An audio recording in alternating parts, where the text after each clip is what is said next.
De ce qu'est la justice internationale, mais ce qu'est le crime contre l'humanité.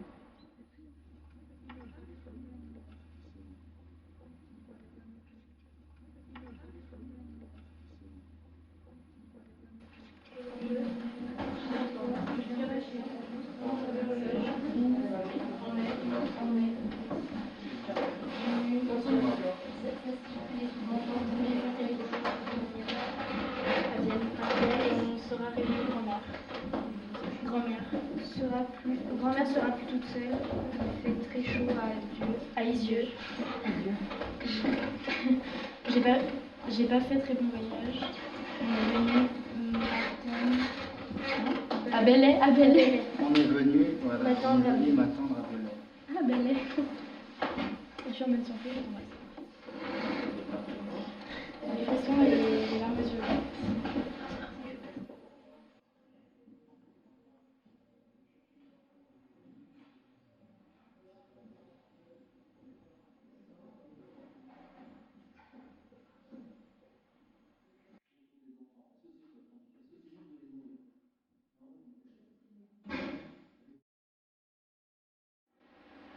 Je n'ai jamais le pouvoir de décider une déportation. Je combattis la résistance, mais c'était la guerre. Au total, ont été arrêtés 41 enfants âgés de 3 à 13 ans. En outre, l'arrestation de la totalité du personnel juif, comportant 10 têtes a réussi, dont 5 femmes. On a pu mettre en sécurité ni l'argent comptant, ni d'autres biens. Ok, après il parle du transport en direction de Nancy.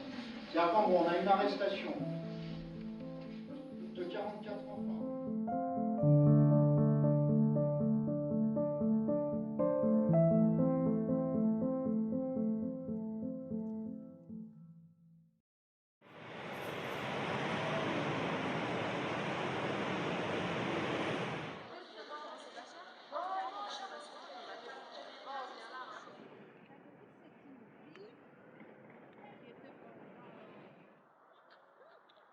Tout d'abord, par rapport à la ville de Cracovie, on l'a visitée d'abord de nuit, c'était magnifique.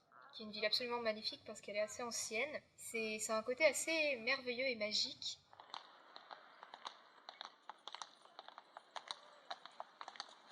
C'est une très belle ville.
Tout dépend de comment on aborde ce voyage. Et ce qu'on peut ressentir, ça se fait au fil des choses, des rencontres aussi. On a rencontré deux anciens déportés à Auschwitz. Et c'est sûr que ça fait quelque chose. C'est là où l'expérience du Ziglombé a été menée. C'est vraiment quelque chose d'inimaginable. C'est impensable. La population française a bien voulu nous aider. Parce que c'est elle aussi qui nous a permis, si vous voulez, de ne pas être arrêtés. Ça, c'est formidable. Vous pouvez dresser des couronnes, des cierges à vos arrière-grands-parents qui ont agi, si vous voulez, en tendant une main à des gens qui étaient désespérés et qui ne savaient plus où aller. Et qui ont ouvert leurs portes, qui leur ont donné le gîte, qui leur ont donné la nourriture. Ça aussi, si vous voulez, c'est un signe. On risque de la mort si on les découvrait. Et ça, si vous voulez, c'est quelque chose d'inouï. Ça, c'est formidable. Et c'est pour ça qu'il faut rester un républicain, un bon Français, quelqu'un qui aime la démocratie. Parce que des moments comme ça, si vous voulez, c'est parce que nous avions ce caractère, ces valeurs humaines, ces valeurs républicaines, que ces gens-là ont agi. Des sauveurs, si vous voulez, de 75% sur l'ensemble du territoire et 93% en aura, Auvergne-Rhône-Alpes. N'oubliez jamais ça. Et transmettez-le à vos descendants, c'est indispensable. Parce que la France, c'est ça aussi. Hein, c'est pas seulement, si vous voulez, Vichy. Vichy était un obstacle, on peut en parler, mais Vichy, ça a été nul à côté des Français qui ont agi et qui nous ont permis de survivre. Là, c'est la République qui vous parle comme ça. Voilà. Enfin, l'ancien déporté juif et l'enfant caché, surtout le discours qu'il a eu sur la mémoire, le respect et tout, ça m'a vraiment touché. Et c'est ça vraiment que j'aime dans les voyages au musée et tout. Non, c'est plutôt le premier Auschwitz, qui est plus de prendre notamment le mur de la mort, qui... C'était très bizarre parce qu'en fait on a genre entendu une cloche en même temps qu'on était face à ce mur-là, et puis il y avait un silence dans cette cour. Enfin, puis toute l'atmosphère était très pesante à Auschwitz 1 parce que c'est plus comme un huis clos. Tout est renfermé, tout est petit, plus étouffant en fait. Plus resserré et lugubre. Donc Auschwitz était séparé en deux camps, et donc en deux parties. J'ai trouvé que c'était vraiment deux approches différentes, le musée et le camp d'extermination propre. Le musée, je trouvais que c'était vraiment dur quand on a vraiment pris conscience. Enfin, moi j'ai vraiment pris conscience de ce qui se passait et de tous ces gens en fait, tous ces gens qui sont arrivés, parce qu'on nous dit toujours des chiffres, 1 million, mais enfin 1 million, je ne me suis jamais représenté ce que c'était vraiment que 1 million. Et en fait quand on arrive et qu'on voit toutes ces photos des gens un par un, et qu'encore on a très très peu de photos, très très peu de tout ce qui vient des gens. Et après ce qui a vraiment été un peu le tournant dans la visite pour moi, c'est lorsqu'on a trouvé ce rescapé qui nous a témoigné un peu d'Auschwitz, qui lui était rescapé d'Auschwitz. Pour moi c'est vraiment là que ça a été vraiment insupportable. Pour moi cette visite a vraiment été insupportable à ce moment-là, quand il nous a dit que à chaque fois qu'on faisait un pas, qu'on marchait, il y avait des gens qui étaient morts à cet endroit-là, il y avait peut-être des cendres de gens qui étaient à cet endroit-là. Et vraiment là après j'étais vraiment un peu perdue. Enfin, c'était vraiment, je me suis dit mais pourquoi on fait ça? C'était vraiment trop dur. Je sais même pas si j'avais été seule, je sais même pas si je serais restée jusqu'au bout. C'était vraiment insupportable ce fait d'avoir rencontré ce rescapé qui nous a témoigné qu'à chaque fois qu'on marchait, en fait on marchait sur des cendres ou sur quelqu'un qui était mort. C'était vraiment très très dur.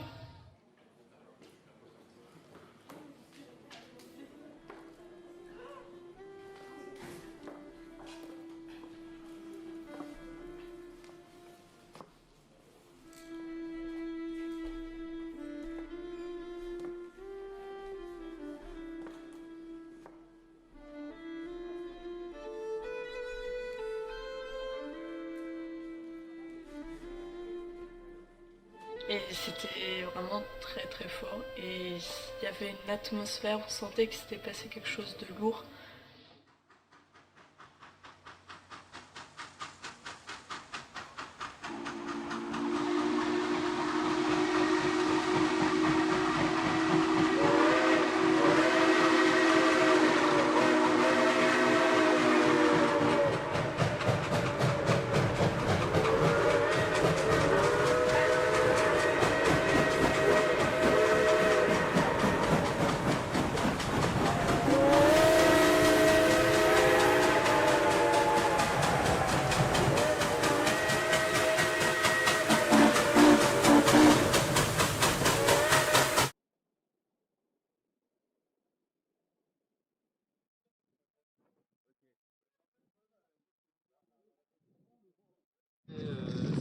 arrivaient ici et les autres étaient directement envoyés sur les 4 chambres à gaz où on les habillait, on les gazait, on les récupérait, on leur enlevait leur protection personnelle, puis on les volait.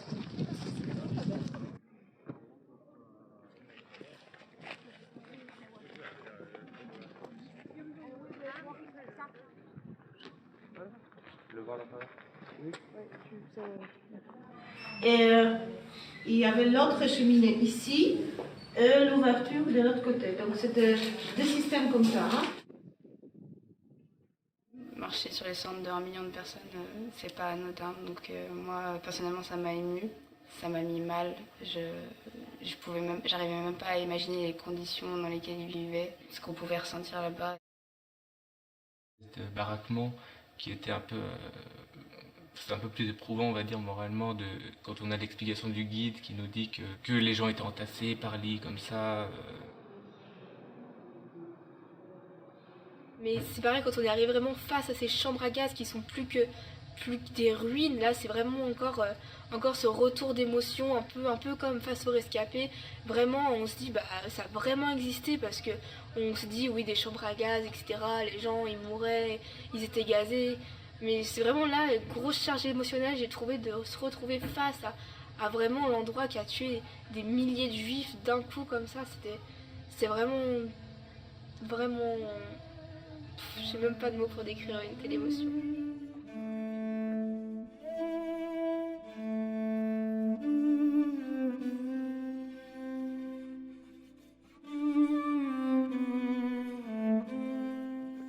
Je sais pas si c'est réellement descriptible en fait, parce que on est plongé dans une sorte d'incompréhension, parce que c'est impossible de savoir ce que ces personnes ont vécu, dans quelles conditions elles étaient.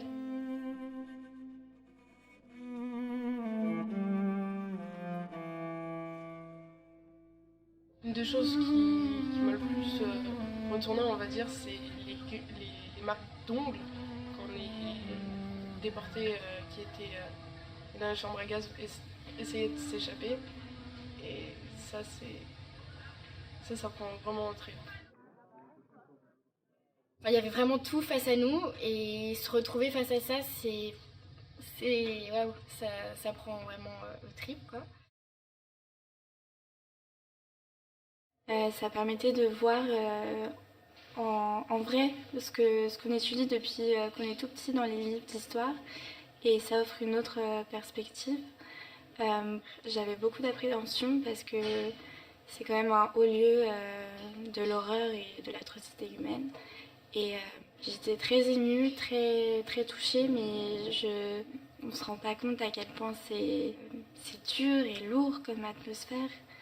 Et ça, c'est impossible à s'imaginer autrement qu'en y allant. Et je pense que même en y allant, c'est impossible d'imaginer la réalité dans laquelle vivaient les gens. Je sais pas, peut-être que j'avais une pression aussi tout au long de ce passage à Auschwitz-Birkenau. Et en ressortir, ça fait ressortir aussi les émotions. Je rentre quand même dans un lieu historique, dans un endroit où on ne ressortait pas vivant. On a vraiment vu leur chemin jusqu'à la mort, là où ils se doutaient de rien. Et on ne s'attend vraiment pas quand on arrive à Auschwitz à voir l'amplitude de ces camps. Je savais pas au départ comment j'allais réagir et finalement j'ai pleuré devant de nombreuses photos. Ce qui était dur, c'était surtout les vitraux où il y avait des nombreuses tonnes de cheveux, de chaussures. J'imaginais tous les enfants qui avaient dû piétiner, qui avaient dû abandonner leurs jouets, leurs doudous et qui avaient dû se séparer de leur mère. Plutôt intense, et à des moments j'ai détourné le regard, c'était trop dur.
Oni drudzy witaczy słowa swojego.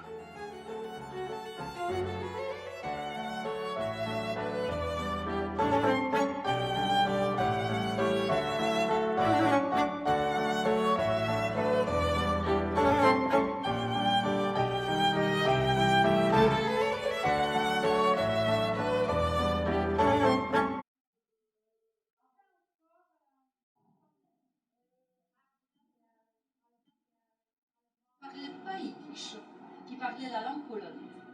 Ces gens-là ne se comprenaient pas entre eux, ils ne s'entendaient pas. C'était deux.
L'usine de Schindler, c'était génial. On sait bien ce qu'il a fait, le patron de l'usine.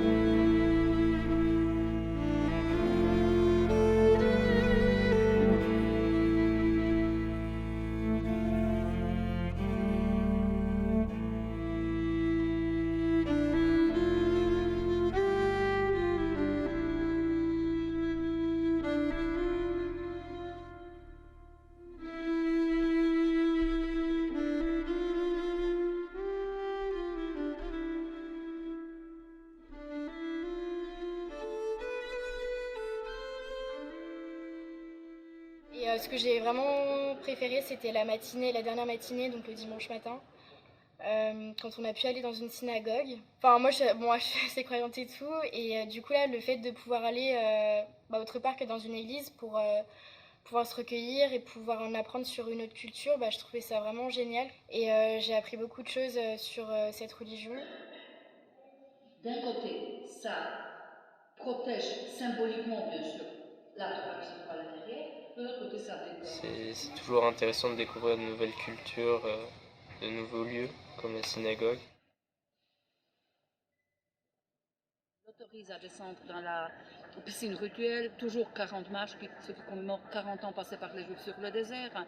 Là, elle est obligée de s'immerger 12 fois, ce qui commémore 12 tribus d'Israël. Beaucoup de symbolique. J'ai trouvé très intéressant dans le sens où on a pu découvrir une religion dont on ne parle pas beaucoup finalement. L'antisémitisme. Les jeunes polonais ne savent pas grand-chose à propos des Juifs. J'ai trouvé très intéressant le cimetière, parce qu'en fait il y avait vraiment tout l'aspect symbolique de la chose. Il était très symbolique, chaque tombe avait un symbole qui représentait la femme ou l'homme. De toute façon, découvrir les cultures et voyager, c'est un truc que j'adore faire. C'est bien parce que bon, la France a beau être laïque, il y a des chrétiens, des musulmans, des juifs aussi, bien sûr, et tout un tas d'autres religions. Mais bon, moi je suis athée, hein, mais je pense que apprendre à voir, à comprendre d'autres cultures, d'autres histoires que la nôtre, c'est vraiment bien pour la tolérance. Et c'est vraiment ce qu'il faut. Parce qu'en ce moment, il y a les montées des néo-nazis, les extrêmes qui remontent de partout. Et nous, on est la génération, on va voter le prochain président français. Il faut vraiment qu'on prenne conscience de cette tolérance qu'on porte chacun en nous. faut qu'on essaye d'aller voir d'autres choses, d'autres personnes, d'autres cultures, d'essayer de comprendre. Et je pense que ça sera la clé pour un avenir meilleur, si je puis dire. Parce qu'on va éviter de revivre ça par tous les moyens. On parle de tolérance, de laïcité, etc. Mais en soi, sans connaître les autres, je trouve que sans connaître les autres coutumes, les autres cultures, on ne sait pas trop ce que c'est que d'être tolérant, que d'accepter les autres.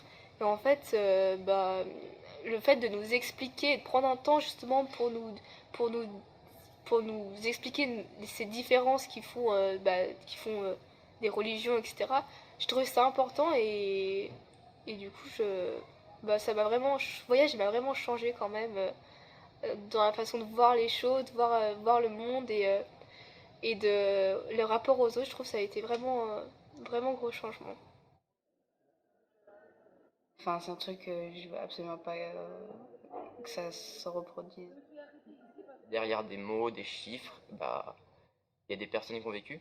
Et se dire que ces personnes-là n'ont pas été bien considérées alors que finalement elles sont humaines comme nous. C'est plus maintenant, après le voyage, que je réalise, que je repense un peu à chaque jour, un peu de tout ce qu'on a fait et que je me dis que j'ai eu la chance d'aller là-bas et d'en ressortir aussi, de ressortir de ces camps. Alors qu'il y a plein de personnes qui n'ont pas eu cette chance-là.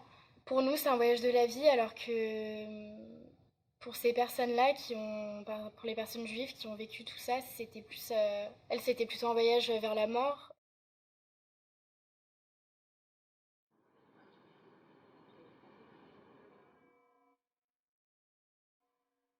Je dirais qu'il nous a permis d'apprendre. C'était très passionnant. Intéressant. Intéressant. Oui, intéressant. Émouvant, forcément. Émouvant. Éprouvant. Vraiment prenant. Touchant. Bouleversant. Éprouvant psychologiquement. Émotif. Intense, surtout en émotion. Et fort émotionnellement. Beau parce que la ville a été quand même assez magnifique, j'ai trouvé. Magnifique. Surprenant. Un voyage à faire. Une découverte, une très grande découverte, et c'est avec une grande joie que j'y retournerai sûrement avec ma famille ou mes enfants plus tard. Et ouais, tolérant. Ce sera mon dernier mot. J'ai toujours voulu, en quelque sorte, garder en mémoire l'histoire. Et je trouve ça très, très intéressant. Et je pense que tout le monde devrait le faire. Aller dans des sites historiques et tout pour vraiment se souvenir de ce qui s'est réellement passé dans le monde. Et c'est important aussi pour le devoir de mémoire et pour les prochaines générations.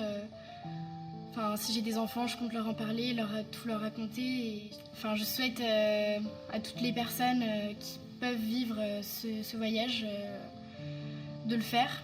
Et puis ça permet aussi de relativiser sur notre propre vie et de se dire qu'on a quand même de la chance et de ce qu'on a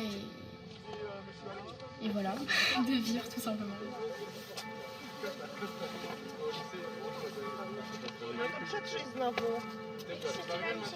Allez, suivez.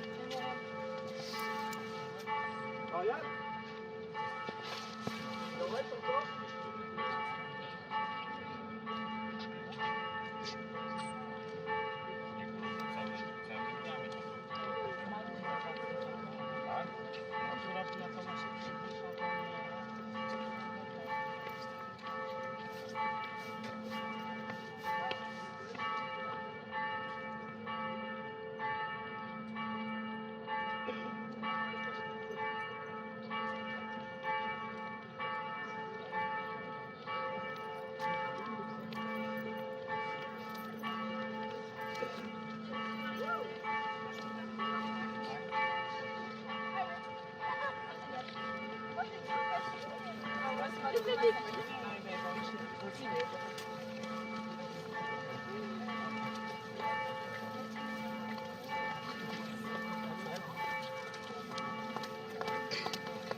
Ik het wel.